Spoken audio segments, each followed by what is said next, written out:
G'day champions, welcome to Australian News on Sunday afternoon of the 21st of February 2021.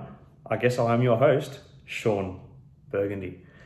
Here are 5 stories that are making news in our fair land right now. Remember, links to the stories are available in the description. So here we go. So firstly, Scott Morrison among first Australians to receive COVID-19 vaccine.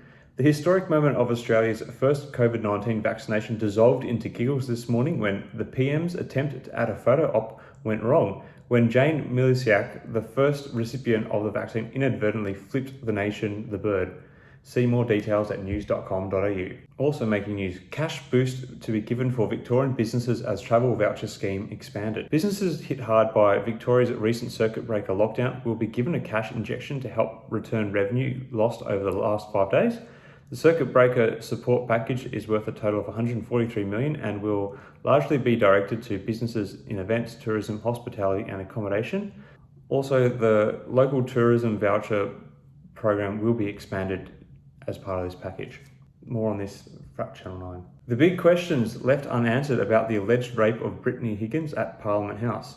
It's nearly a week since former Liberal Party staffer Brittany Higgins went public with her bombshell allegation she was raped by a colleague in a minister's office, but many questions remain unanswered and some assertions are hotly contested. This has fueled a perception that the incident was seriously mishandled by the federal government and parliamentary authorities. You can read more about this one at ABC News. Also from ABC News, though written 2 days ago, it is still appearing on their homepage and perhaps a fitting reminder for this project. Pacific Media warns Facebook ban on Australian news could have serious effects in the region. Analysts and journalists are warning that Facebook's decision to block Australian news sites could undermine democracy and help misinformation flourish in Pacific Island nations. Minister for International Development and the Pacific called Facebook's actions disappointing. The Shadow Minister for the Pacific blamed the federal government for mishandling its dispute with Facebook. The move has also drawn an angry response from Pacific community groups in Australia. On the same topic, but this time from the Channel 9 owned newspaper The Age, Frydenberg, Facebook negotiating through the weekend on new media laws. Treasurer Josh Frydenberg has held what he calls constructive discussions with Facebook boss Mark Zuckerberg, but the federal government won't walk away from its media laws that would compel tech platforms such as Google and Facebook to pay media companies for using their content.